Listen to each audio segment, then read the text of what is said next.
Bien, estimados compañeros, buenos días.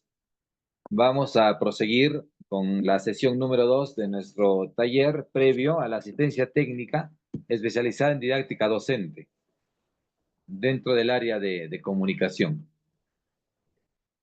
El día de ayer, en la sesión número 1, vamos a hacer un brevísimo repaso, ¿no? Trabajamos la etapa de la comprensión del área de comunicación y de manera colaborativa extrajimos algunas ideas previas para poder consensuar esta definición, que, que entiende a la comunicación, al área de comunicación como un área que desarrolla una facultad esencial humana, que es la competencia comunicativa, sustentada en la comprensión y en la producción de diferentes tipos de textos.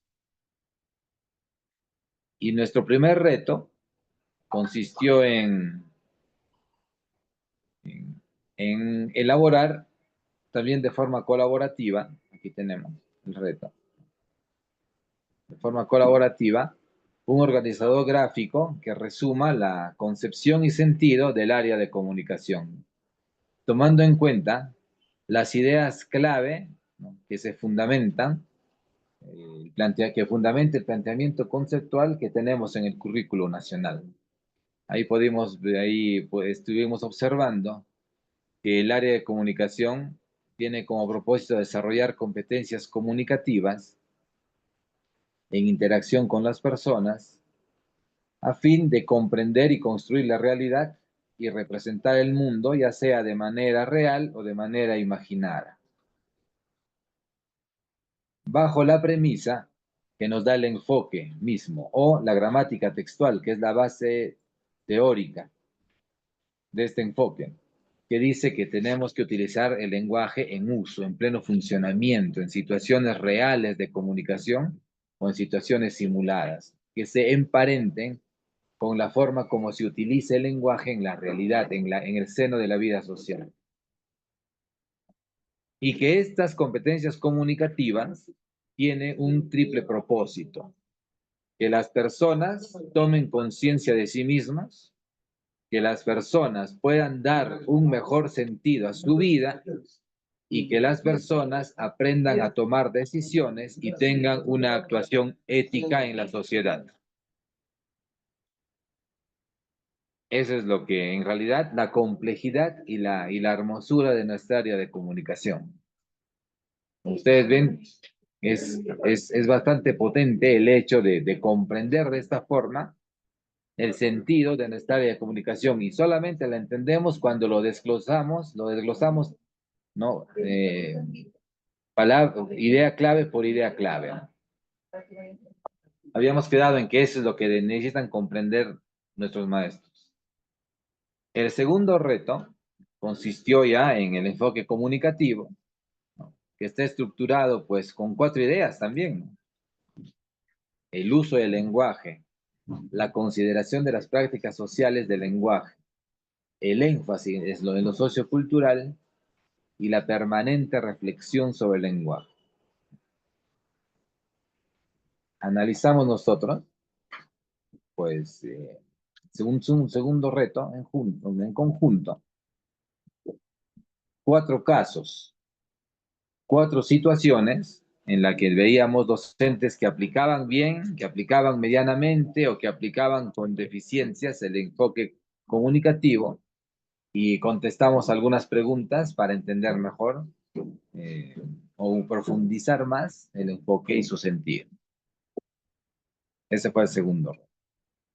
En la sesión de hoy vamos a pasar al tercer reto, iniciando por la competencia lee. La dinámica tiene 3 pasos. Tiene 3 pasos, ¿no?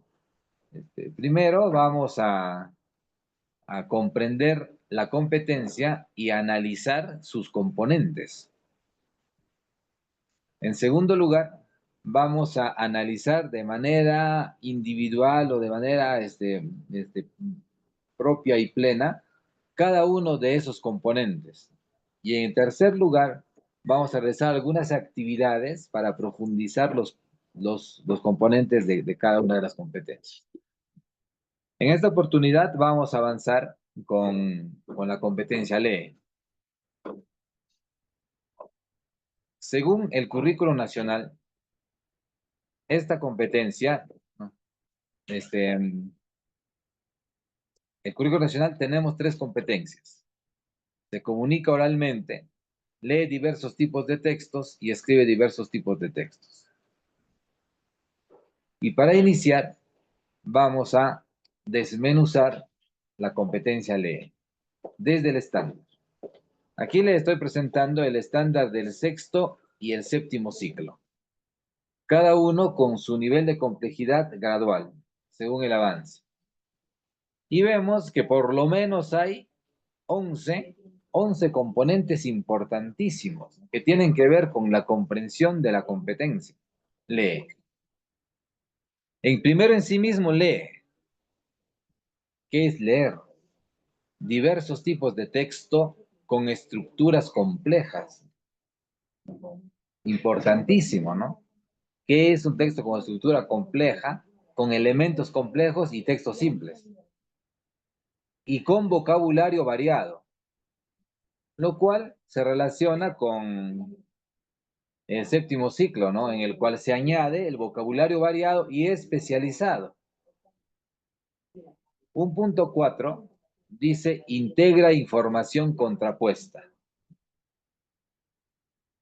¿Qué significará integrar información contrapuesta?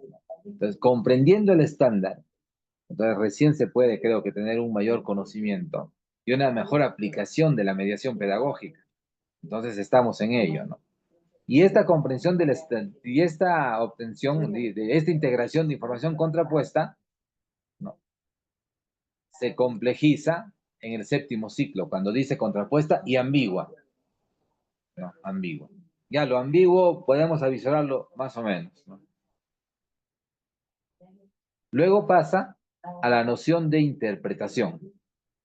Interpreta el texto. Pero ¿cómo se interpreta? Considerando información relevante y complementaria. Y en el séptimo ciclo, información relevante, complementaria y de detalle inclusive. Es el punto 6, ¿no? No. Para construir su sentido global. ¿No? Para construir su sentido global. Ya en el sentido global estamos abordando ya, pues, la temática, ¿no? La macroestructura textual. Ya lo vamos a ver seguramente en reuniones posteriores. Un punto 8, ¿no? Va avanzando hacia el nivel crítico. Hacia el nivel crítico. Reflexiona sobre las formas y contenidos del texto, ¿no? Igual en el séptimo ciclo. Pero aquí, inclusive, le agrega, ahí lo he puesto como 8.1, ¿no? Le agrega esta palabrita, ¿no? Reflexiona y asume una posición sobre las relaciones de poder, ¿no? Un término, ¿no? Que nos lleva a pensar, ¿no?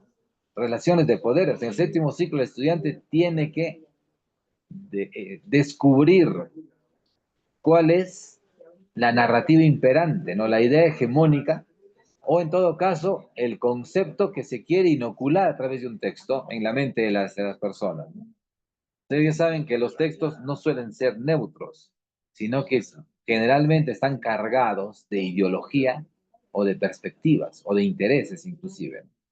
Entonces el estudiante tiene que lograr, ¿no? Hasta poder reflexionar en base a cuál es ese sistema que está implícito dentro de los textos. Y luego evalúa, ¿no? Evalúa el uso del lenguaje, evalúa la intención de los recursos textuales. Y en el séptimo ciclo le añade la validez de la información, la estilística textual y las estrategias discursivas. Si nos damos cuenta, así a simple vista nos damos cuenta que encarna toda una gran complejidad y un cúmulo de conocimientos que trascienden los conocimientos descriptivos o funcionalistas, ¿no? Como se entendía antes, ¿no? La enseñanza del lenguaje, ¿no? Y que avanza hacia un análisis ya de nuevos conceptos, nuevos principios y nuevas definiciones sustentadas en la gramática del texto. Y para terminar, esta evaluación en el sexto ciclo es a partir del conocimiento del estudiante y de acuerdo al influjo del contexto sociocultural.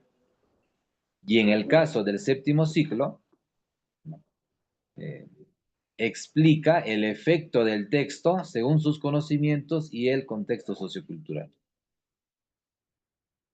Entonces, como ustedes pueden ver, tenemos al menos 11 componentes que cada docente debe tener por lo menos un nivel más que nocional, un nivel intermedio de conocimiento, que le permitiría, obviamente, hacer una mejor pedagogía de la comunicación. Vamos a iniciar nosotros analizando en esta sesión las dos primeras ideas. Lee y qué es el texto con estructura compleja. Veamos. Veamos. A ver.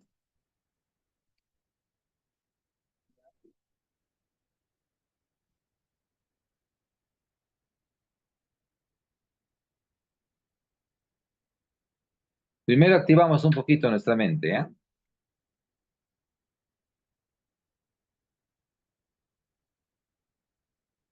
El primer microcuento es una minificción de la argentina Ana María Schua.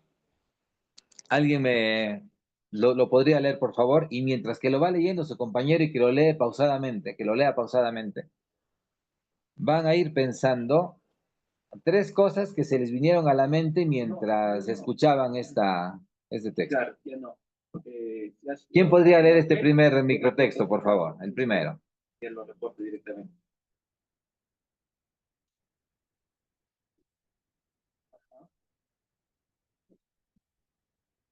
Y vamos a ir imaginando.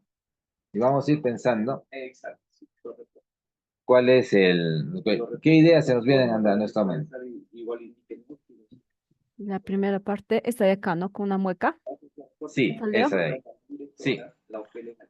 Con una mueca feroz, chorreando sangre y baba, el hombre lobo separa las mandíbulas y desnuda los colmillos amarillos. Un curioso zumbido perfora el aire. El hombre lobo tiene miedo, el dentista también. Gracias, Elvira.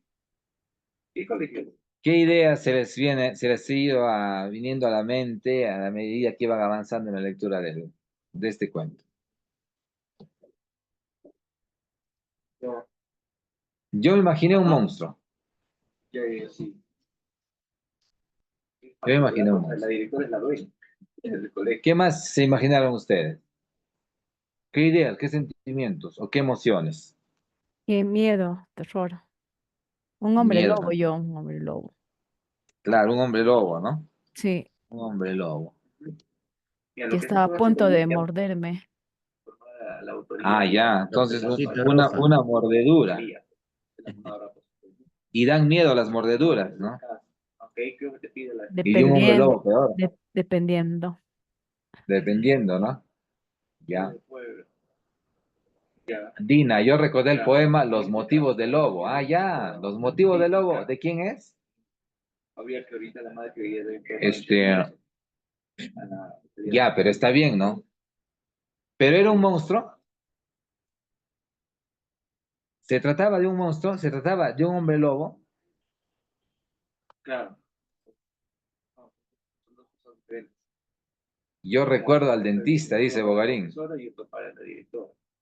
Ahora, Ah, ya, ya. él podría ir a dar información. Al final no se trataba de un monstruo, no se trataba de un dentista. ¿Y quién es la persona que abre la mueca feroz chorreando baba y sangre? El hombre lobo no era un hombre lobo, sino era un pobre paciente que está frente a un dentista, ¿no? Exacto. Claro. El de particular tiene que ir precisamente a Oriente, vea. Cuando hemos hecho esta lectura nos damos cuenta con claridad de que Externa. no es el texto únicamente el que nos da información, sino que también el lector aporta ideas sobre el texto. El lector aporta ideas sobre el texto. Ahorita, cuando vienen a tomar con esto, dice, sí, usted tiene la Voy a leer posibilidad este tercero de acá. Mucha atención. A ver. acá, ya, ella ponga la denuncia, Dice, el chofer del bus quedó dormido mientras conducía. Ya. Esa madrugada todos llegaron a su destino.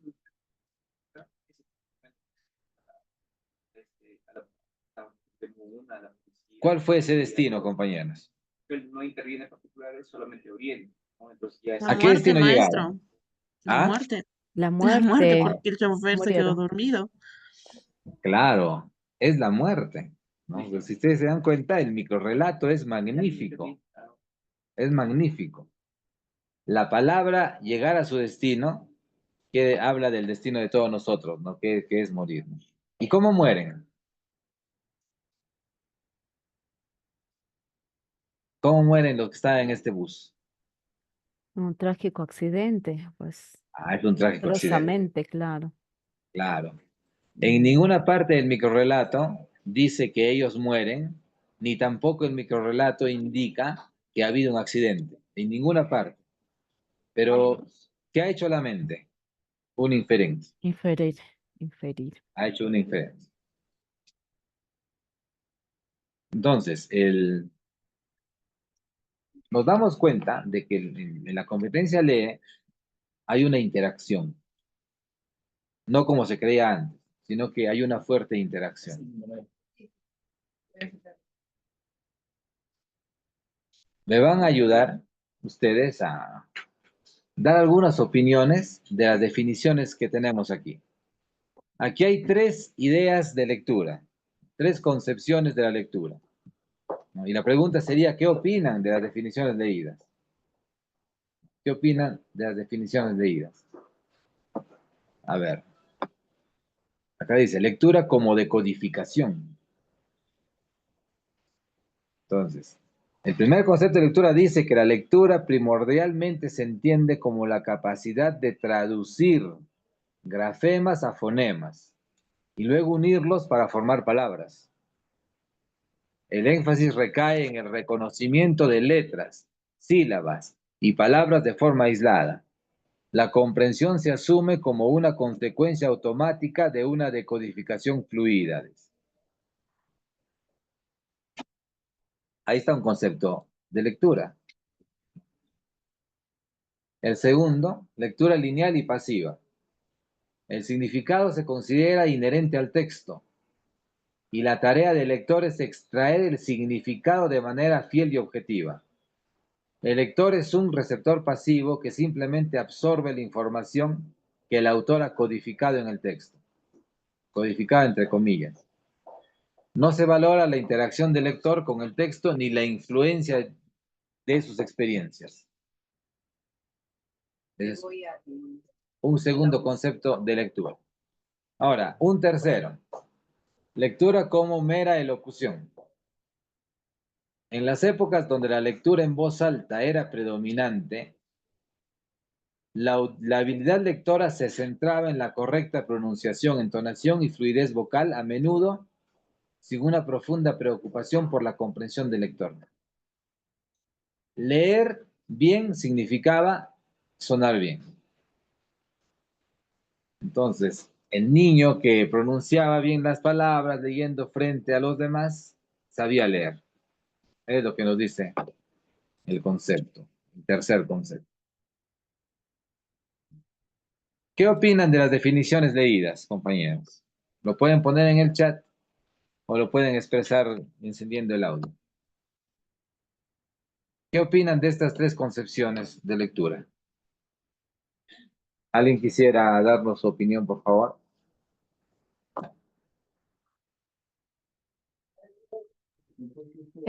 Son conceptos que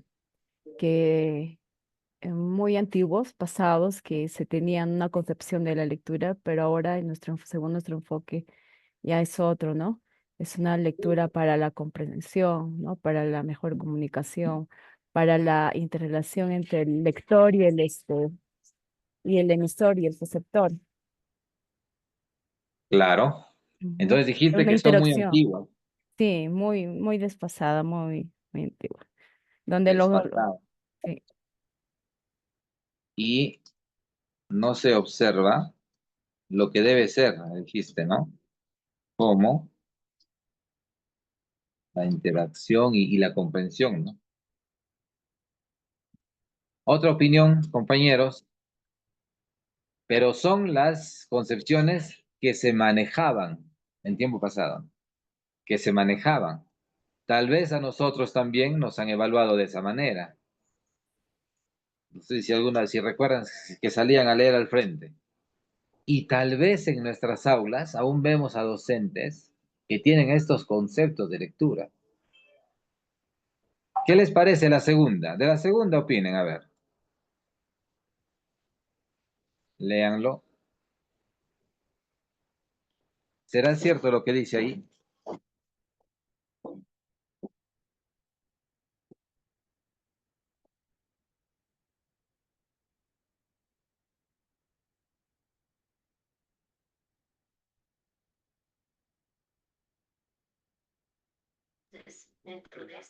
Ahí está Rodo, la segunda lectura de repente más se acomoda a lo que es la comprensión literal. De Ah, repente extraer informaciones, ¿no? Lo que está escrito, lo que dice el lector sin hacer ninguna reflexión, inferencias, ¿no? O de repente hacer algunas apreciaciones o argumentos. claro. ¿Y tú crees que se puede extraer de manera fiel y objetiva la información de un texto? Mm, de manera literal, de repente lo copio, ¿no? Claro.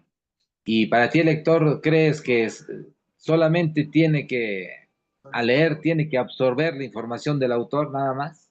No, pues cuando ya empezamos a hablar de otros niveles de comprensión lectora, va un poco, va más allá, ¿no es cierto?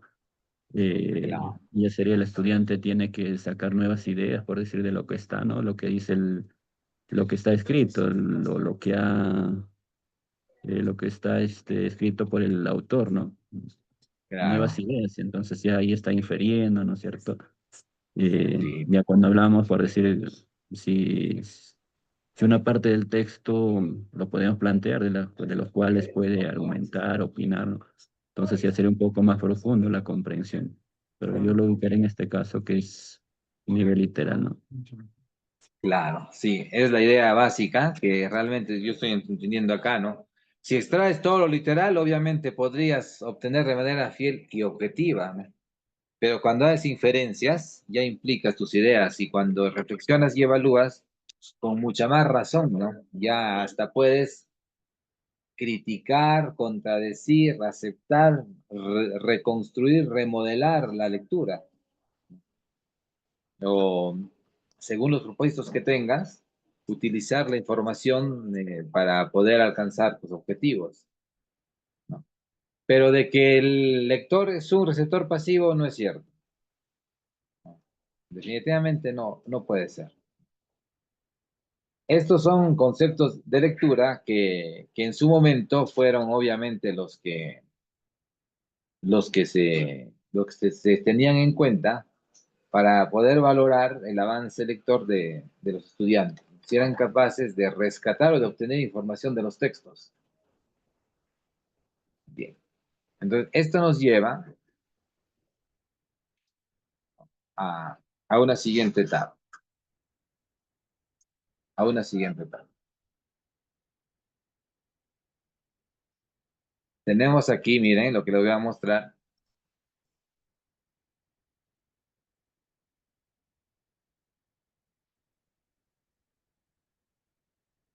el reto que vamos a realizar con respecto a ello es lo siguiente.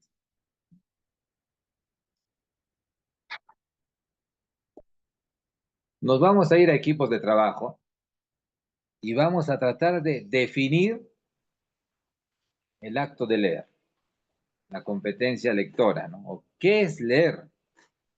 Responder a la pregunta, ¿no? ¿Qué es leer? ¿No? Ya hemos visto unos conceptos anacrónicos, pero ahora vamos a tratar de hacerlos según las teorías contemporáneas o según lo que el paradigma reinante en la actualidad nos dice que es leer, ¿no? Lo que significa leer en realidad. Y para definir, no, en primer lugar, es necesario seleccionar el género próximo, que es la categoría general, y luego establecer la diferencia específica, ¿no? Por ejemplo, si quiero definir la palabra, digamos, perro, el género próximo, ¿no? Sería esta categoría general, yo podría decir que el perro es un mamífero o es un cánido, ¿no? O simplemente el perro es un animal, digamos, ¿no? Que es el género que implica, ¿no? Y luego planteamos las características únicas que lo van a diferenciar, ¿no? Digamos, el perro es un mamífero, digamos, que ladra, ¿no? Que es la característica es específica, ¿no? Digamos, si nosotros vamos a ver, digamos, lápiz labial, es la palabra que queremos definir. ¿Cuál es el género próximo? ¿El lápiz labial qué es? Es un cosmético. El lápiz labial es un cosmético, ¿no? Ahora vamos a la diferencia específica, ¿no? Es un cosmético que se utiliza para dar color a los labios. Ahí sí ya lo diferenciamos de otro tipo de cosméticos. Y de ser preciso, se considera información complementaria, ¿no?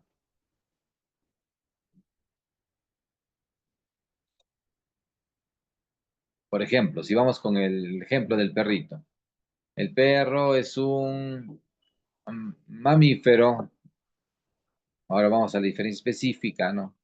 Que tiene el cuerpo cubierto de, de pelo, de pelaje y se caracteriza por ladrar. Y de formación complementaria, ¿no? Se le considera como uno de los mejores amigos del hombre y es un animal que se adapta rápidamente a las costumbres humanas, por ejemplo. Eso nos puede servir, ¿no? Es como una idea, ¿no? Solo es una orientación, ¿no? Para que ustedes puedan elaborar una definición personal y consensuada de lectura, de lo que es leer.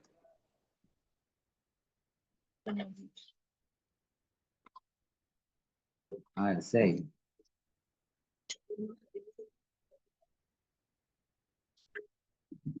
Bien, entonces, este material ya está en el Drive, lo voy a compartir ahorita y en equipos de trabajo vamos a realizar una definición. De ahí hay que extraer, a ver, todas nuestras ideas acerca de lo que significa leer. A ver, definición personal.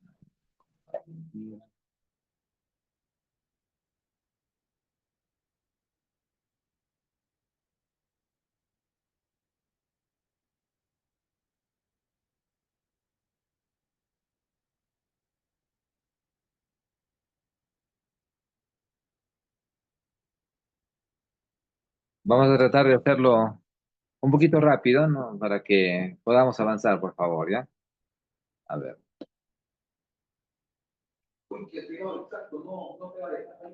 Voy a formar 4 equipos y se va a asignar de forma automática, ¿ya?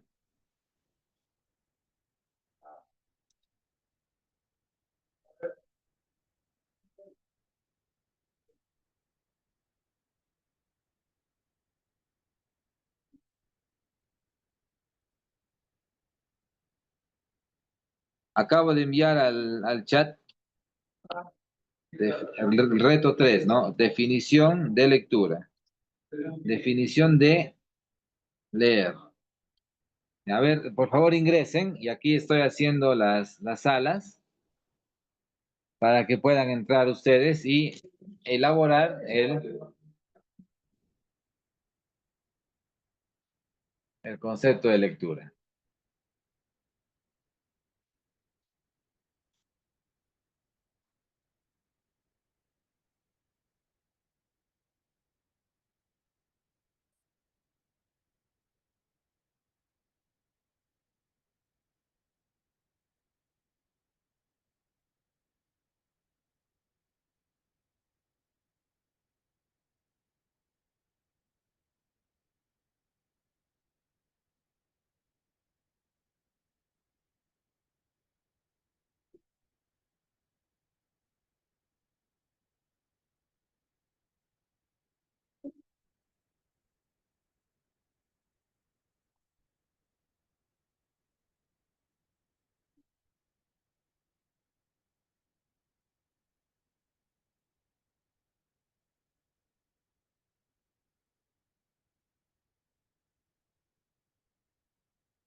Maestro Rodolfo, ¿podría mandarme al grupo?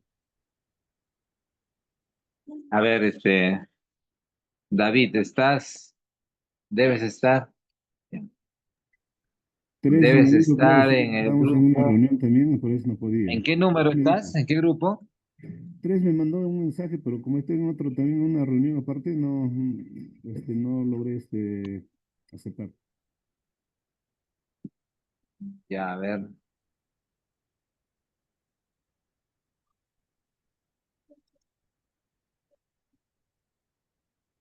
Ya. Gracias.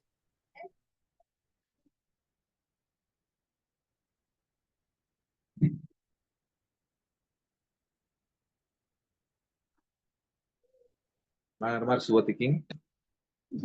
Ah, No, no, es para mí. Va. Ah, ya, yo creí que No. habían pedido una donación, algo, para... Ah, ya, ya. ¿Estás malita, Gloria? Sí. ¿Se te ve bien? ¿No se te ve malita? Sí, no, sí me dice, gracias. Ya.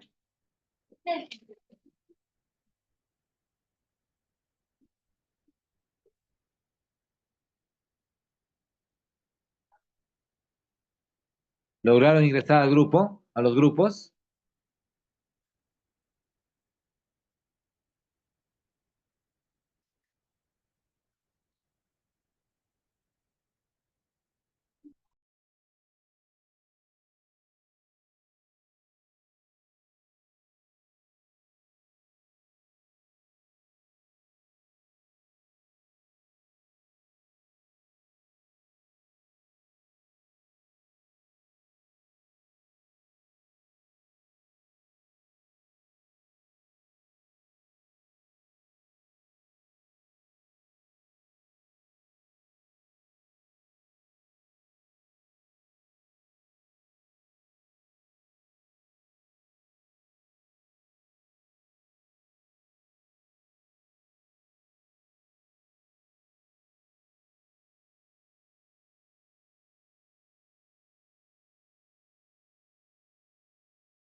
Bien. A ver, vamos a ver cómo hemos podido, a ver, esquematizar, ¿no? Preparar, elaborar, redactar la definición de leer. Entonces, primero un equipo nos dice descifrar una serie de códigos con intención de recepcionar mensajes. Y ahí hay un concepto bastante genérico, ¿no? Bastante genérico. Descifrar una serie de códigos, ¿no? Con la intención de recepcionar mensajes. ¿No? Pues, tenemos una primera definición que no deja de ser una buena aproximación, aunque está bastante general, ¿no? Bastante general, ¿no? Una serie de códigos en todo caso podría ser cualquier tipo de código, ¿no? Considerando de que leer no siempre es la palabra escrita. También podemos leer una pintura, podemos leer señales convencionales, etcétera. Con la intención de recepcionar mensajes, ¿no? Habría que ver que ya no solamente es recepción, ¿no? Creo que es construcción también. Tenemos una primera aproximación. Uf, ahí con letra grandaza, ¿quién ha hecho ahí? Dos, habilidad que implica la movilización de diferentes conocimientos. Perfecto.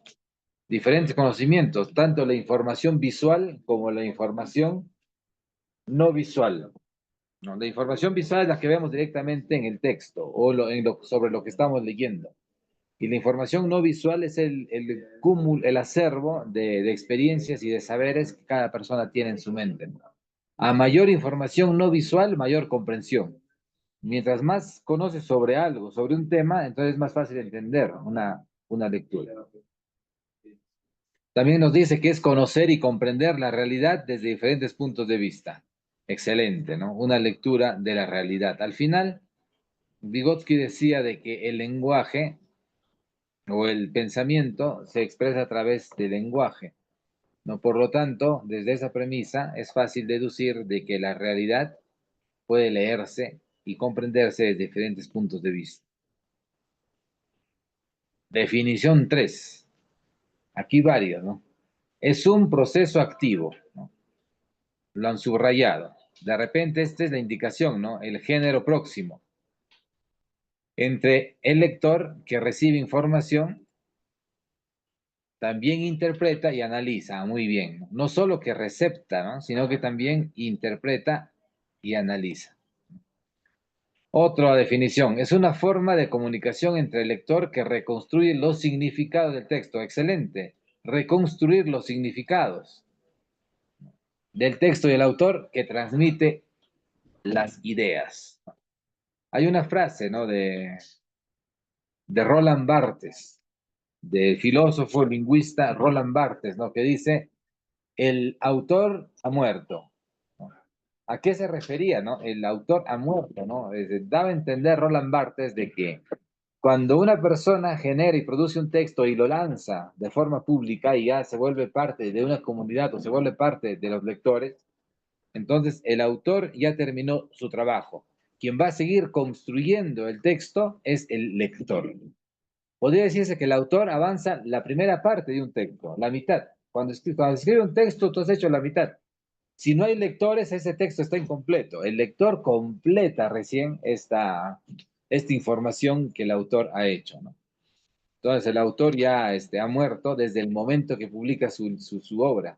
Y quien vive o le da vida ya es el lector.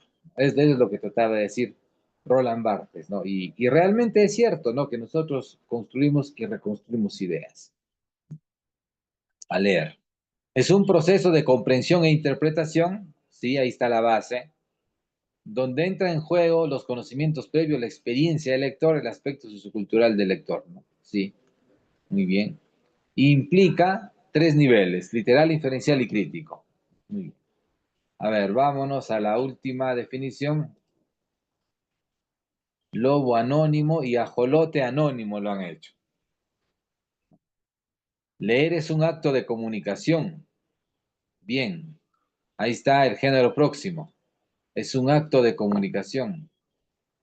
Que no se trata solo de entender lo que dice el texto, sino de comprender la intención del autor. No se trata solo de entender, sino de comprender intenciones según contextos y según el mensaje.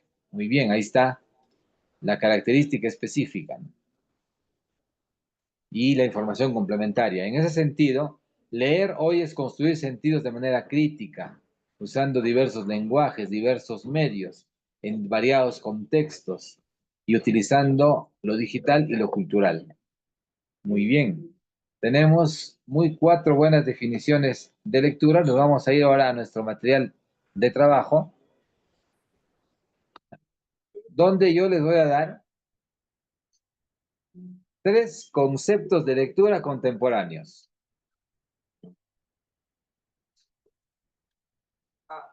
Y vamos a poder, vamos a poder realizar una comparación.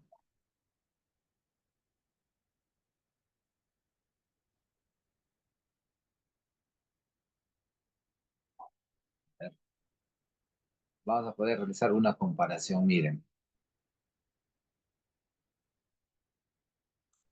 De todo lo que ustedes nos han dicho y la definición contemporánea que nos dice Gottman. ¿No?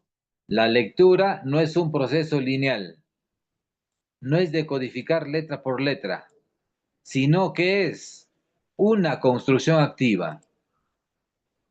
No pueden leer de forma pasiva, diciendo voy a entender lo que hay en el texto. No, no es una buena forma. Hay que predisponernos a construir. ¿Qué quiere decir construir activamente? Leo el texto, pero yo voy también generando nuevas ideas a partir del texto. No se trata de, como un espejo, reflejar en mi mente lo que está escrito, sino de generar nuevas ideas, de tener nuevas ideas, de elaborarlas o reelaborarlas, ¿no? Esta construcción activa de significado donde el lector interactúa con el texto.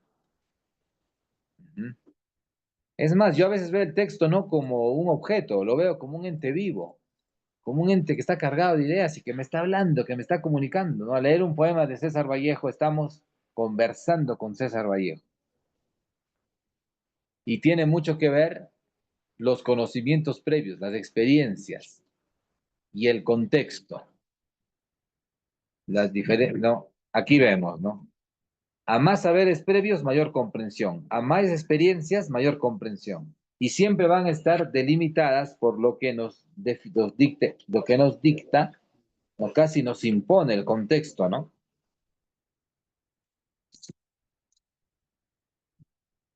Acá lo que nos dice Gottman es que la lectura es un proceso descendente, ¿no? Muy buena esta idea.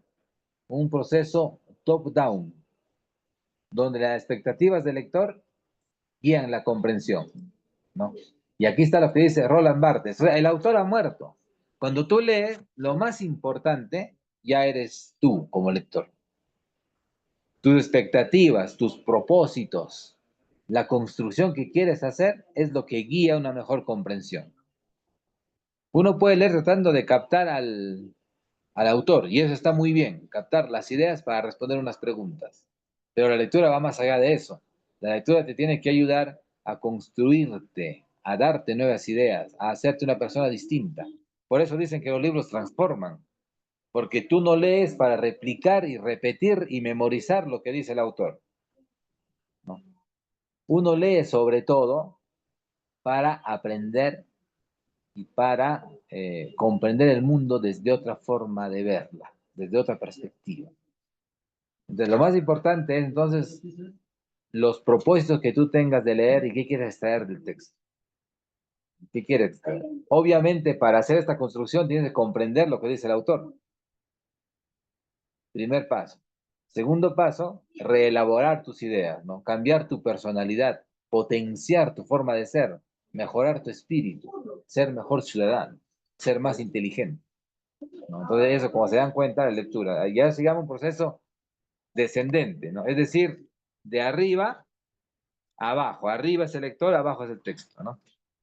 Ahí tenemos una interesante forma, ¿no?, de entender. Y ustedes han dicho que es una construcción. Estamos muy bien. ¿Qué nos dice Rosenblatt? A ver, primero es Gottman. Estos son los más grandes teóricos de la lectura que existen en la actualidad. Luego tenemos a Rosenblatt. ¿no? Louise Rosenblatt, ella es mujer, es una dama. ¿Qué nos dice Rosenblatt en el 2002, no? Postula que la lectura es una transacción entre el lector, el texto y el contexto, ¿ah? ¿No? Siempre decimos transacción lector-texto, ¿no?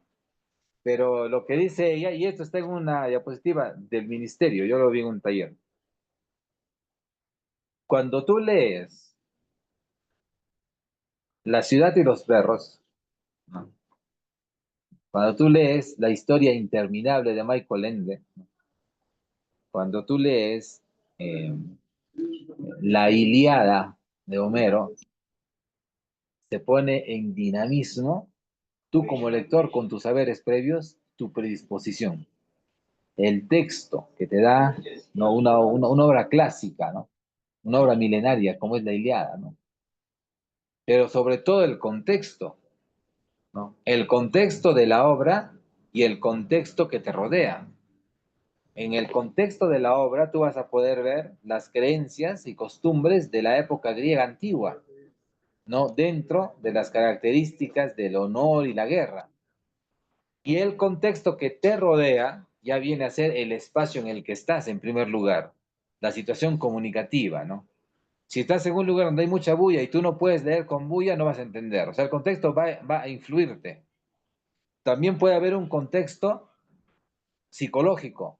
Si tienes una grave preocupación, es difícil concentrarse, no vas a poder entender. Y más allá de eso, el círculo concéntrico más amplio es el contexto sociocultural. ¿Hasta qué punto ese libro no tiene ideas que están en contra o que reafirman lo que se piensa en ese momento? Es el contexto que va a determinar tu lectura, ¿no? Si, por ejemplo, hay un texto que critica la Biblia, y en la sociedad actual, ¿no? Y tú eres cristiano y la sociedad actual empodera la Biblia como un texto importante, entonces es posible que el lector no lo entienda, o le moleste el texto, o lo deje de leer, o lo critique. Miren cómo el contexto no tiene mucho que ver con la comprensión del texto, ¿no? El contexto sociocultural, las ideas imperantes también tienen mucho que ver. Entonces es una transacción. Los tres entran en juego: lector, texto y contexto, ¿no? Una idea importante de Rosenblatt es que distingue entre lectura eferente y la lectura estética. Hay dos formas de leer para Rosenblatt, ¿no? La lectura eferente es cuando el lector busca información o instrucción. Entonces, si ustedes le dicen a los estudiantes, ¿no? A ver, busquen algunos argumentos en este artículo científico para defender, digamos, el libre mercado. El libre mercado. Es una lectura eferente, le llamo. No, porque solamente nosotros estamos buscando información, queremos analizar información. La siguiente lectura es una lectura estética, ¿no?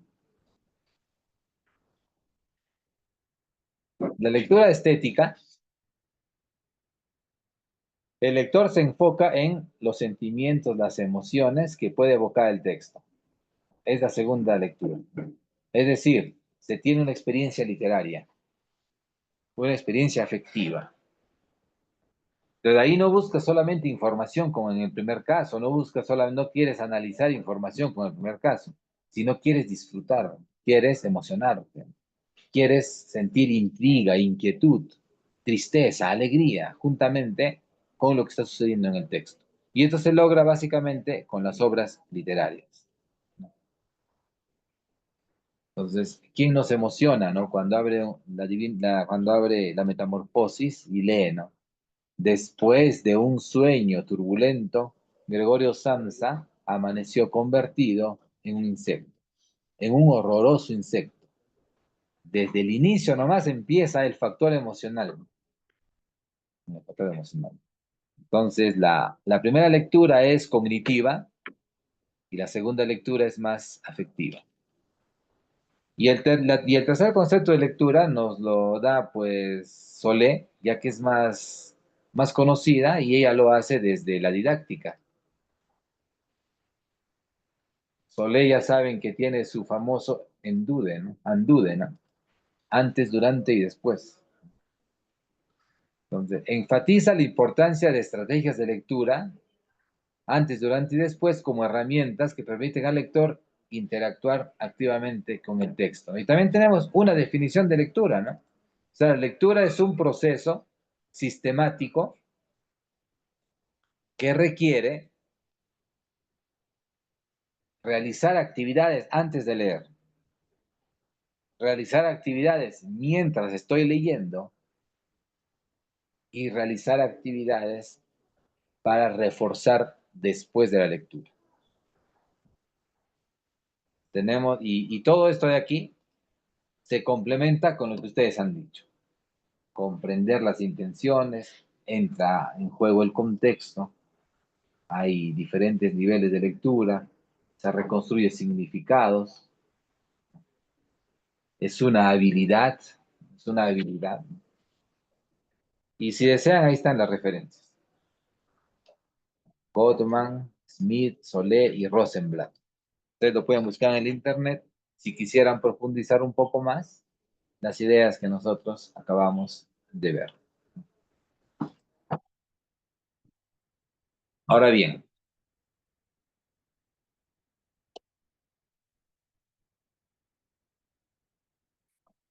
ahora bien,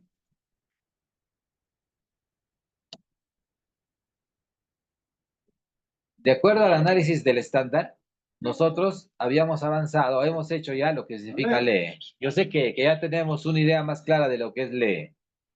Ahora nos vamos a leer ¿qué? Textos con estructuras complejas. Los textos con estructuras complejas. Y ahí tenemos algo que también nuestros docentes definitivamente tienen que tener bien en claro. Tienen que tener bien en claro, ¿no? ¿Cómo podemos evaluar un texto complejo en secundaria si no tenemos, digamos, rudimentos básicos de lo que quiere decir un texto complejo? Entonces, eso es lo que vamos a ver ahora, ¿no? La famosa estructura textual. La famosa estructura textual. Una estructura, como la estructura, digamos, de la construcción de un edificio, como los cimientos, las vigas y las columnas, ¿no? Se refiere, ¿no? A la organización de las partes de un texto, del tema y del significado que se desarrolla en él. Entonces, esta estructura se sostiene en planos, en propiedades y en recursos textuales. Así como digamos, ¿no? Los planos es como los cimientos del texto. Las propiedades son como las columnas y los recursos textuales son como las vigas. Así tenemos una construcción de texto, ¿no? Que viene de textos, ¿no? Que significa tejido. Todo es un entramado, ¿no? Un texto. Vamos primero con los planos de acuerdo a propiedades y los recursos textuales rápidamente. Miren, los planos son dos. Los planos son dos, ¿no? El plano externo y el plano interno. La estructura externa del texto es la organización con párrafos. Son las ideas principales que se quieren transmitir que están dentro de una estructura general. Por ejemplo, un texto narrativo clásico tendrá un inicio, tendrá un nudo y tendrá un desenlace. Eso nosotros lo conocemos muy bien. Un texto argumentativo también tiene una estructura, una superestructura diferente, ¿no? A la estructura externa le denominamos nosotros superestructura o silueta textual. La silueta textual de un texto argumentativo más o menos sería así, ¿no? Acá viene la introducción. Vamos a hacer la superestructura o el plano externo de un texto argumentativo. Introducción, ¿dónde está la tesis? ¿Qué más sigue? Viene ahora el cuerpo de argumentos, razones o argumentos. Razones y argumentos, que es un poco más extenso. Y finalmente, ¿no? Esta estructura que está organizada, como hemos visto, en párrafos y que tiene una secuencia determinada, es la conclusión. Este es el plano externo de un texto argumentativo. Es el plano externo. Un texto narrativo tiene otra silueta. Una noticia tiene otra silueta. Entonces, esta es la superestructura o siluetas textuales.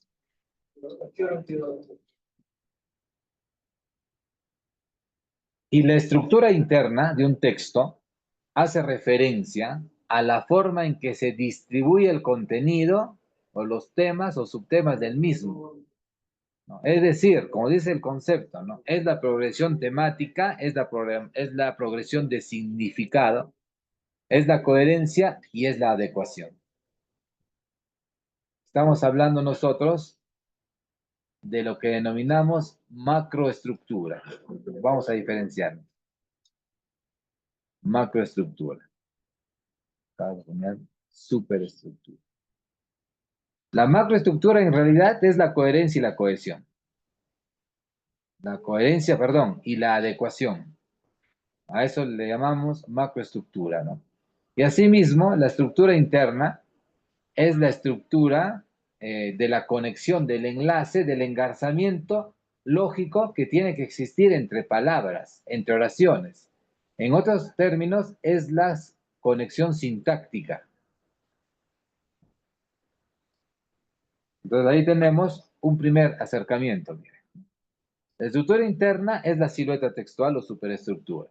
Es la estructura externa. Y la estructura interna viene a ser la coherencia, que es el orden de las ideas, la adecuación, que es la adaptación a determinados requerimientos textuales, y tenemos que es la macroestructura, y finalmente tiene que haber ahí la conexión, el enlace entre las palabras y las oraciones, que es la microestructura. Tenemos ahí los planos del... Ahora vamos a las propiedades textuales. Las propiedades textuales son las características fundamentales que debe tener un texto para ser efectivo. Si no existiera, no es efectivo, no es comprensible y no lograría su propósito. La propiedad textual es importantísima. Y las propiedades textuales son parte, obviamente, de la estructura interna. Son tres propiedades textuales principales: la coherencia, la cohesión y la adecuación. Como habíamos dicho, la coherencia siempre requiere de que las ideas guarden una correlación y que no haya un desviamiento hacia otras temáticas. La coherencia es el orden de las ideas que deben mantenerse con una temática determinada. A eso nosotros denominamos unidad temática. Entonces, todo un texto debe hablar de una temática en sí.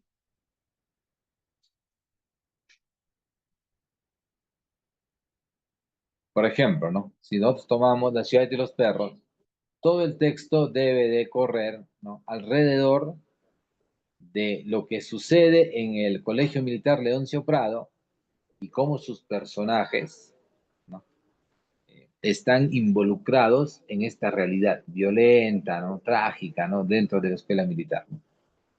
Todo el texto abarca esa unidad temática. Ahora, estas ideas se ordenan siguiendo un plan, un orden. Y ahí también yo me puedo sujetar de la superestructura. El orden lógico me lo da la superestructura. Volvamos. En la superestructura de un texto argumentativo, yo no podría empezar por la conclusión.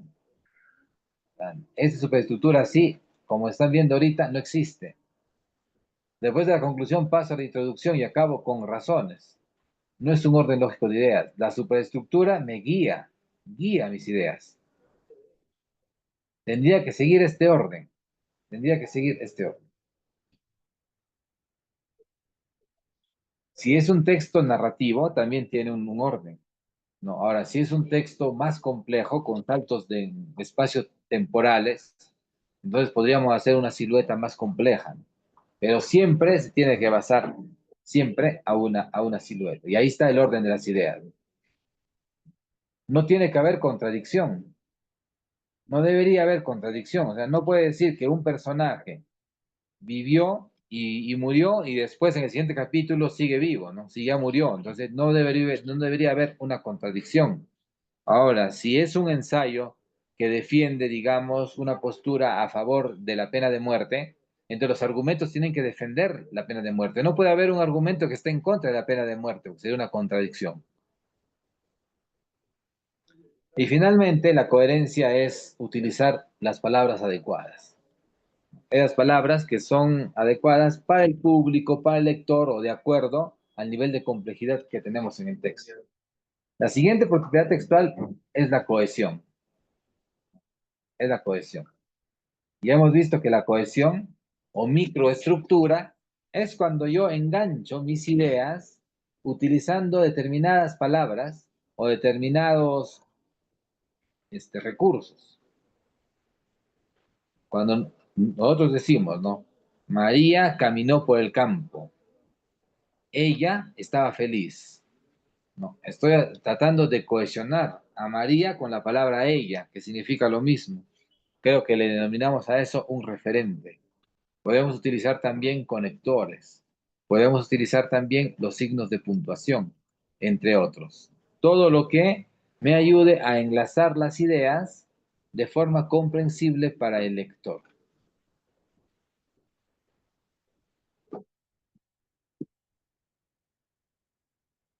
Y finalmente tenemos a la adecuación, que consiste en adaptar el texto a la situación comunicativa. Si me piden un cuento, tengo que narrar. Si me piden una receta, tengo que dar instrucciones de cómo prepararlo. Si me piden una topografía, tengo que hacer una descripción de un lugar, de un paisaje. O sea, la adecuación es siempre con el tipo de texto y con el propósito. Pero asimismo, ¿no? Hay que considerar también en qué contexto comunicativo estoy realizando ese texto y a quién va dirigido. Eh, si nosotros vamos a escribir para niños de 5 años, hay que adecuar el lenguaje. Si yo voy a escribir porque quiero que mi tesis se convierta en libro, tengo que también utilizar un lenguaje más académico. No podría ser ya simple ni sencillo.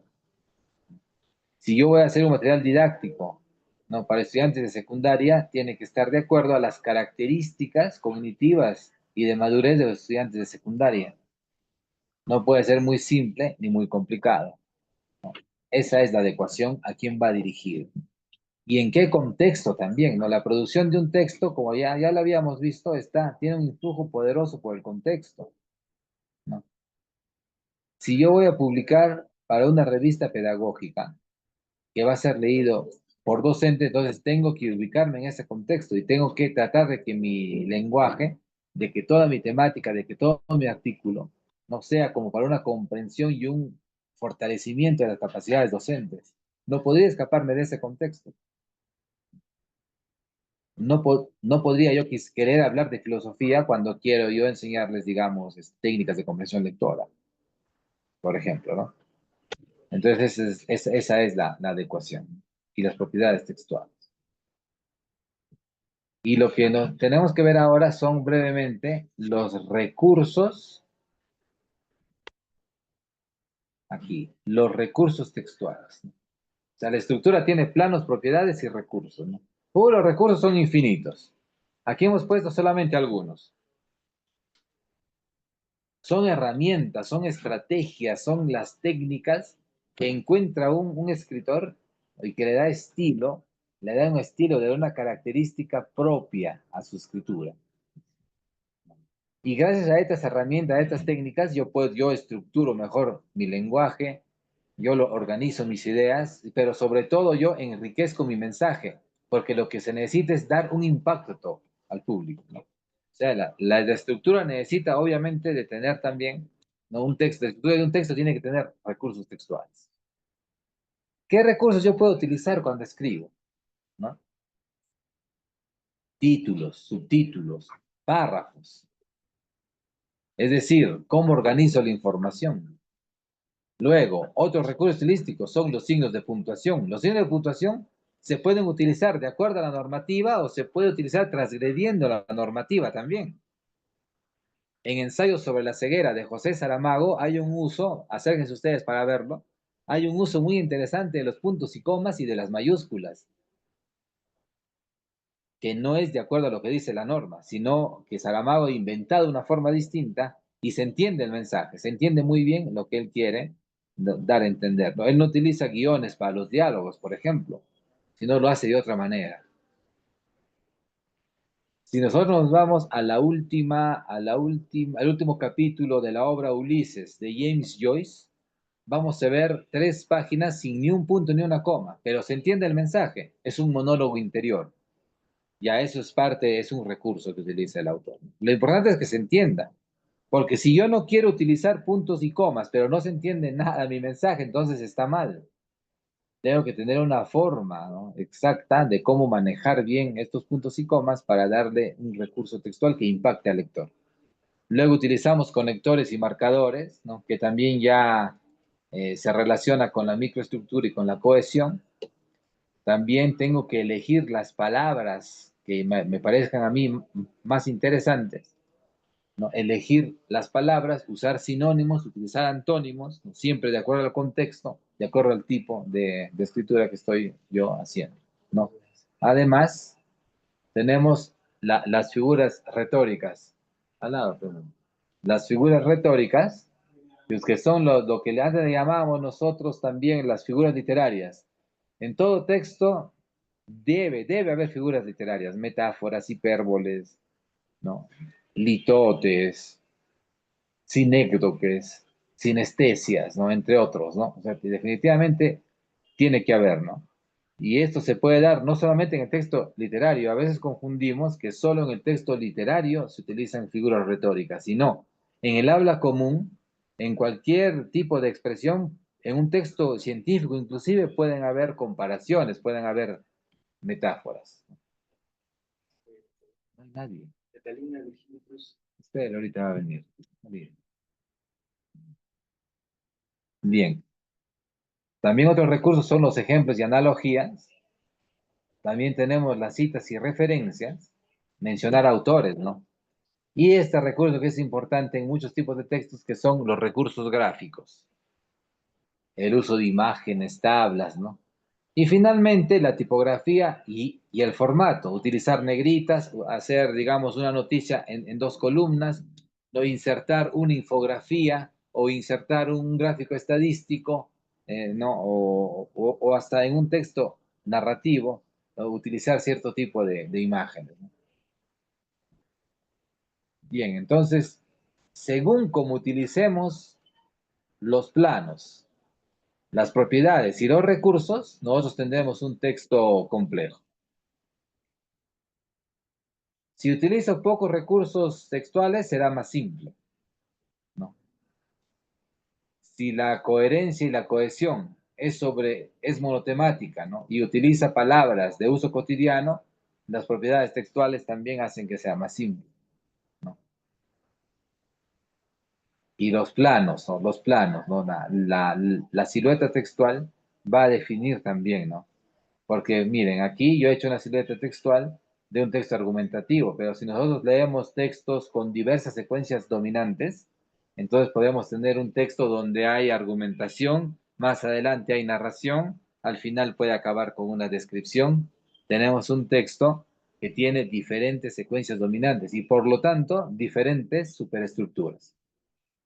Por lo tanto, diferentes superestructuras. Ya es más complejo. Ya es más complejo. Entonces, en esencia, ¿cómo determino yo la complejidad textual? Palotti, 2015, dice que la complejidad se da gracias a 2 aspectos: la complejidad estructural y la complejidad cognitiva. En la complejidad estructural hay tres aspectos, miren. ¿Cómo sé que un texto es complejo? Si tiene una estructura, una complejidad, si tiene una estructura más complicada. Hay relaciones textuales de causa y efecto, hay varias. Hay diferentes tipos de relaciones textuales como problema-solución, comparación, analogía y paralelismo. Y hay oraciones también extensas, ¿no? Y complicadas, ¿no? También hay una complejidad estructural cuando hay diversas secuencias dominantes, como les estaba indicando, ¿no? Empieza con una narración, el texto, ¿no? Narra, digamos, la vida de Nicolas Cage. Luego pasa a un texto explicativo porque indica aspectos científicos sobre el cerebro de Nicolas Cage, que es extraordinario. Y luego se pasa a una estructura narrativa, ¿no? Porque se dan argumentos de por qué es excepcional el cerebro de Nicolas Cage, ¿no? Entonces, miren, acá vemos tres estructuras. Es un texto que tiene tres estructuras, entonces es más complejo. O sea, no es solamente todo argumentativo, no es solamente todo narrativo, sino que combina diferentes secuencias. Y también, bueno, eso le lleva a tener una superestructura mixta. En el otro plano tenemos la complejidad cognitiva. ¿Cómo yo me doy cuenta? Si hay un vocabulario especializado y propio de una rama del conocimiento, ya está. Si es un texto médico, yo voy a encontrar seguramente palabras como paraplegia, o como antibiótico, o como traumatismo encéfalo-craneano. Es un lenguaje especializado. Y mientras más especializado sea, es más complejo. Si utilizamos palabras del uso cotidiano, es un texto más simple. La complejidad cognitiva también se ve cuando existe un nivel de abstracción elevado, ¿no? No es lo mismo, ¿no?, leer una novela que leer una carta filosófica. En la carta filosófica, casi a veces como que uno se puede perder porque encuentra términos e ideas muy profundas.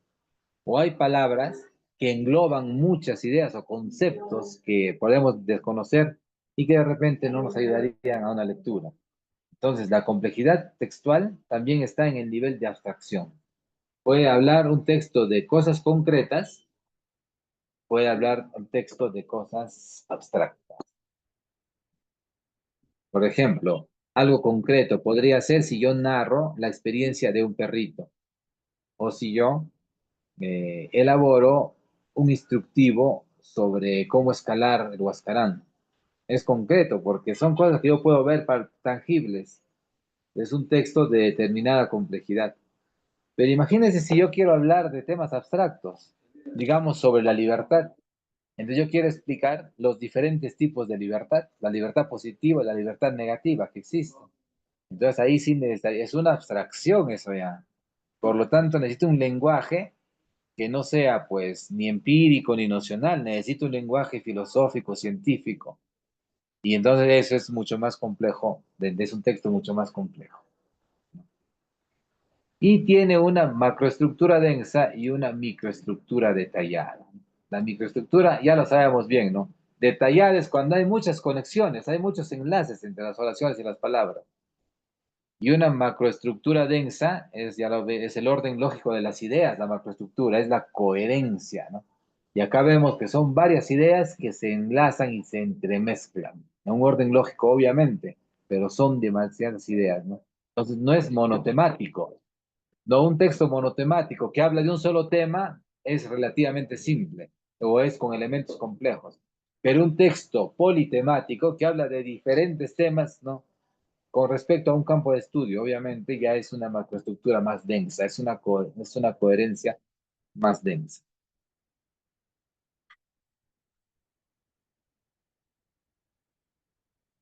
Bien, compañeros, entonces ahora vamos a pasar a un trabajo en equipo, que es el último reto, ¿no? Es el último reto, ¿no?, que les voy a explicar ahora, ¿no? Pero antes, le estoy poniendo tres ejemplos de texto simple, texto con elementos complejos, que es hasta primaria, y texto complejo, que ya es ya lo que nos interesa a nosotros, que el estudiante debe leer ya en la secundaria. Miren, el texto simple es una fábula de Esopo. Es una fábula de Esopo. Solamente nos habla de un perrito que está cruzando el lago, ¿no? Luego el perrito llevaba una presa en su boca, ¿no? Luego el perrito vio a sí mismo, se vio en el reflejo del agua. Entonces el perrito creyó que era otro perro con un tremendo trozo de carne y abrió la boca para quitarle ese trozo de carne. Pero como era su reflejo del mismo, se estaba reflejando en el agua, se le cayó al abrir la boca la presa y perdió su comida. Si se dan cuenta, es un texto, mírenme, monotemático, ¿no? Habla de un solo tema, utiliza alguno que otro conector, mientras, ¿no? Un conector, o sea, la microestructura, que es la cohesión, utiliza algunos referentes, se lanzó, por ejemplo, sé a qué se refiere, ¿quién se lanza? El perrito, se lanzó, entonces sé equivale a perrito. Esto es ya hasta obvio, ¿no? Ya no tenemos que estar analizándolo, pero ahí está, por ejemplo, un referente, ¿no? Y utiliza palabras cotidianas, ¿no? Como agua, como perro, etcétera, ¿no? Un texto con elementos complejos. Acá tenemos a la deriva de Horacio Quiroga. Acá, si bien mantiene, ¿no?, una sola temática, ¿no? Es un hombre que pisó algo blanduzco y enseguida sintió la mordedura en el pie. Ah, un hombre sintió algo blanduzco, miren, ¿no? Acá hay un texto ambiguo, ¿no? O sea, te está ayudando a que puedas construir. Acá construyes más información. Algo le mordió. Saltó y al volverse con un juramento, vio un yararacuzú que arrollada sobre sí misma esperaba otro ataque. Una yararacuzú. Ya tenemos un término técnico, miren. Por el contexto se puede entender, ¿no? Si es una mordedura la que ha sentido. Y si el animal esperaba otro ataque, ¿no? Porque pensó que le estaban atacando al pisarlo, entonces yo más o menos podría darme cuenta de que es un animal que muerde. Podría ser una serpiente, ¿no? Pero ya hay más complejidad, ¿se dan cuenta? El hombre echó una veloz ojeada a su pie, donde dos gotitas de sangre engrosaban dificultosamente. Dos gotitas de sangre. ¿Podemos hacer una inferencia ahora sí de qué animal es? Debe ser un animal con colmillos. Y sacó el machete de la cintura. La víbora se vio amenazada. Recién se presenta el animal al que hace referencia. Interesante, ¿no? Cómo Horacio Quiroga construye el texto. Hasta aquí nos dejan una expectativa, ¿no? ¿Qué es lo blancuzco? Y mantiene el interés, ¿no? Acá me doy cuenta que es una víbora. El hombre ya sacó el machete. Pero el machete cayó del lomo, dislocándole las vértebras, ¿no? O sea, el hombre le tiró un machetazo, pero no con el filo, sino con el lomo. Ya, entonces, como ustedes pueden ver, hay términos ya un poco no tan cotidianos y también hay una forma de coherencia más compleja, porque no te dice de frente, como en el primer caso había una vez un perro, sino acá tú no sabes exactamente cuál es el animal y al final lo vas descubriendo, ¿no? Y un texto complejo, aquí tenemos Conversación en la Catedral de Mario Vargas Llosa. Ya es obvio que es un texto complejo si es escrito por nuestro ya difunto amigo Mario, ¿no? Porque tiene obras excepcionales y es un artífice, un arquitecto de la estructura textual de la novela. ¿No? Acá no hay términos complejos, hay términos simples, pero implica una complejidad, ¿no? Porque combina una serie de temáticas, ¿no? Dice, Santiago regresa al paradero, el colectivo que toma es un Chevrolet y tiene la radio encendida. Miren, hasta ahí se entiende, ¿no? Es un bloque. Santiago regresa al paradero, el colectivo que toma es un Chevrolet y tiene la radio encendida. Excelente. Pero ¿qué dice acá? Inca Kola refrescaba mejor. Después un vals. Ríos Quebradas. La veterana de Jesús Vázquez. Era mi Perú. Esta es una locura. Vargas Llosa pareciera que está desviando del tema, ¿no? Pero ¿qué quiere decir esto de acá? Ya, sabemos que Santiago, ahí Santiago Zabalita, ¿no? Ha visto un Chevrolet que tiene la radio encendida, ¿no? Esto es, pues, la música que se escucha en la radio. Inca Kola refrescada mejor es el comercial que dice el locutor. Y se está escuchando un vals, un vals. Vargas Llosa nos lleva a escuchar el mismo vals, ¿no? Tengo el orgullo de ser peruano y soy feliz. Ese vals es, pero eso no está ahí, sino que se puede traducir a través de la magistral forma como inserta un texto nuevo en el texto, ¿no? Ahora sigue. Todavía hay embotellamiento en el centro. Ya no estamos escuchando la canción de Jesús Vázquez. Ya no estamos escuchando esa canción. Mire, yo he estado, No. Todavía hay embotellamientos en el centro, pero República y Arequipa están despejadas. República y Arequipa. Tráfico. Hay que decir que son calles. No. ¿Y calles de dónde? ¿No? Calles de Lima. ¿Se dan cuenta la complejidad textual? Una complejidad flagrante, ¿no? Están despejadas y el auto puede ir deprisa, un nuevo vals. Y mira, un nuevo vals. Las limeñas tenían alma de tradición. Excelente, ¿no? O sea, la música sigue. La música que está escuchando Zavala desde el Chevrolet sigue mientras está en la avenida, entre la avenida República, Paseo de la República y Arequipa, ¿no? Y ahí está esperando el colectivo Santiago Zavala. Es un texto complejísimo. Miren, en pocas palabras, nos da diferentes líneas temáticas y tú tienes que inferir con fuerza. Y si no lees concentrado, no lo entiendes. Y aquí entra otra estructura textual. Miren, acá. Esto es fascinante. ¿Por qué cada vals criollo sería tan huevón? Piensa, ¿qué me pasa hoy? ¿Quién dice esto?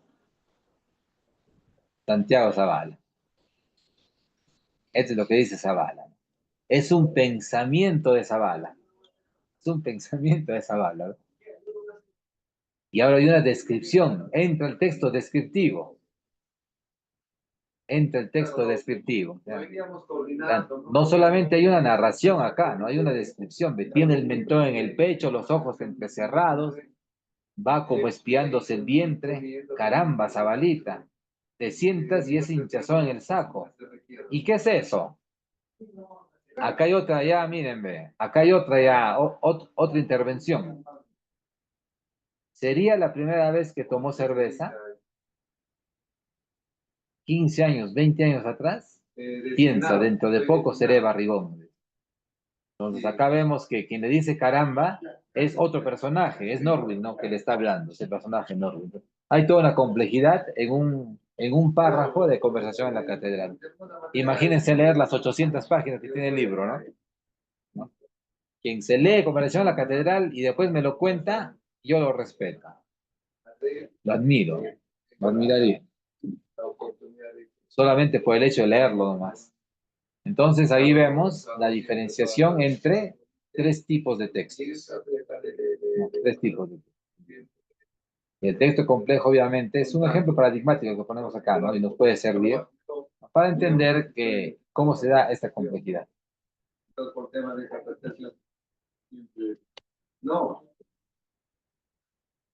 ¿Me siguen, compañeros? Me siguen porque terminaríamos con el reto número 4, que es la última actividad.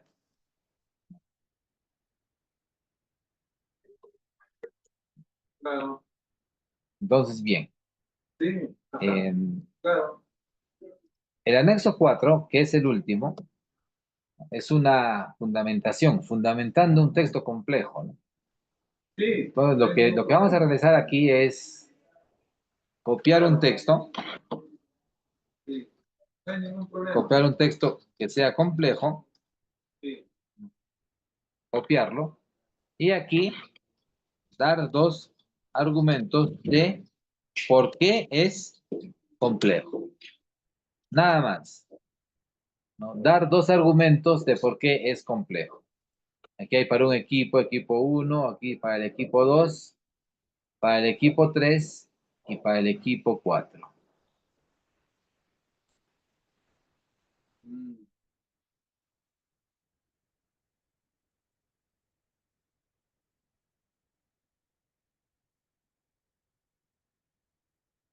Entonces, esto sí, simplemente lo vamos a enviar aquí a nuestro Drive. Ya lo busco. Compartir.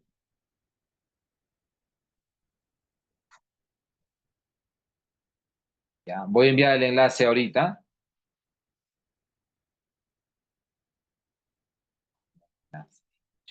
Claro. Para el 27. Sí, no hay ningún problema. ¿Ya? Reto 4.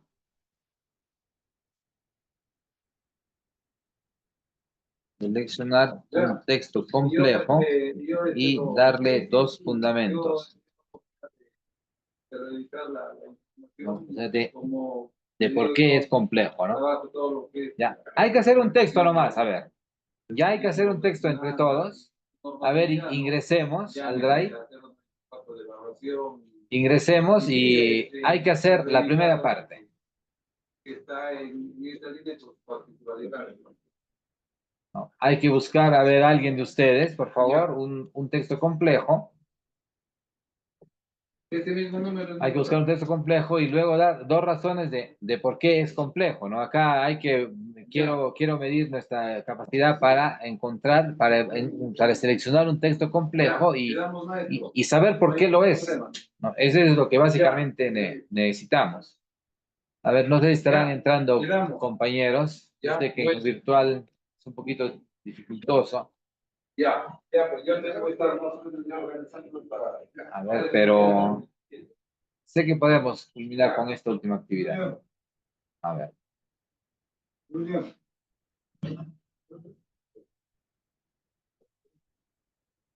Ya. Ya acabo.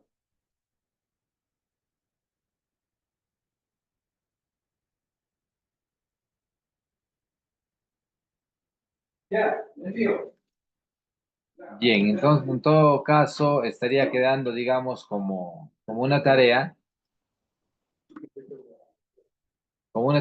la elección de un texto complejo y dar el fundamento de por qué es complejo, ¿no? Es una tarea bastante interesante, ¿no? A ver si me pueden ayudar.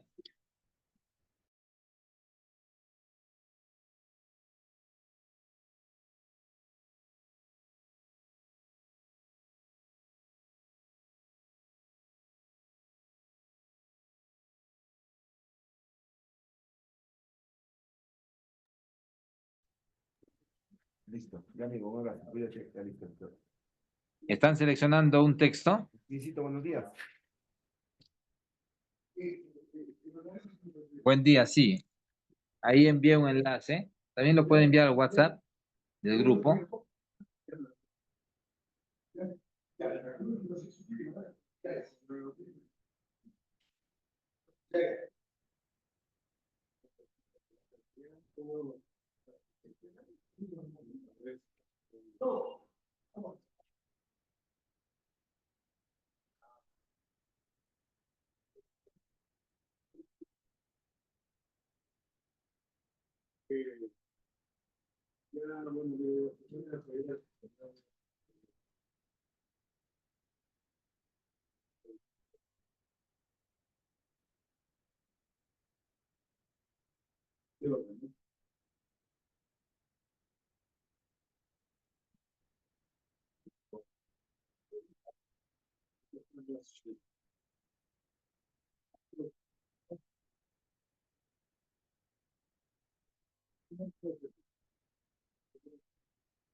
Algo específico, ¿no?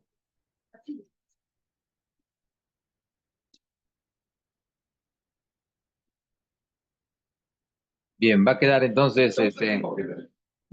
entonces la tarea pendiente, estimados compañeros, de buscar un texto complejo y poner dos fundamentos de por qué es complejo. Esa es la tarea que en todo caso podríamos hacer también o deberíamos hacer con nuestros maestros, con nuestros colegas, y hasta ahí estaríamos avanzando sobre la comprensión, que es, como ustedes han podido ver, ¿no? Es algo bastante extenso, ¿no? Y requiere de repente un análisis más de un tiempo más extenso para poder comprender mejor todo esto. Y voy a cerrar, voy a finalizar solamente indicándoles de que este es el material que hemos trabajado, lo voy a compartir también, lo voy a compartir también, Del día de, tenemos del, di- todo. del día de ayer también, profesor Rodolfo. Sí, Todos los retos, todo el material, por favor. sí, aquí está, les voy a enviar el material, que es una separata con los 4 retos y los Ajá. 4 anexos para que trabajen los maestros, los participantes, ¿no? Ujú. Sí. Está bien. Pásenos, por favor. Ahí sí con Y eso ya sí creo ya está muerto, que pues. con eso vamos a estar ayudando a reforzar mucho Ya, con entonces, los maestros sobre el área de comunicación, que con eso sí ya estamos muy preocupados de que esto se dé y esperemos que se haga la determinada, el efecto cascada también con ellos, ¿no? todos los que vienen Sí, de... está Maestro interesante Rodo, por reforzar favor, esa parte. ahí nos Claro, ahí comparte tenemos la grabación. visto la resolución. Ah, la grabación también, sí, lo Sí, voy a por tener en favor. cuenta. No coinciden de acuerdo a lo que él informa, pues no de Bien, compañeros, muchas gracias por su asistencia, por el esfuerzo que han tenido que hacer y con las dificultades que tenemos en lo virtual. Pero por suerte ahí va a quedar la grabación y yo sé que vamos a poder también mejorar estos procesos con los docentes. Es muy necesario que fortalecer más nuestra área cada vez. Gracias y les voy a enviar una encuesta de satisfacción, un enlace de asistencia y los materiales en breve. explicando de que su Gracias, resolución profesor dice una Rodolfo. cosa No y se la olvide única los otra. materiales, Con por esto favor. estaríamos Ahorita mismo nosotros, lo voy a hacer. digamos, Muchas Gracias. gracias. lo que están mintiendo. Colegas, nos Saludo, vemos en la próxima compañeros. sesión. Hasta luego. Ese lunes, ¿no? Nos vemos. Sí, el lunes ya es la teria, aquí en Huaraz. Saludos, amigos. Chévere. Cuídense.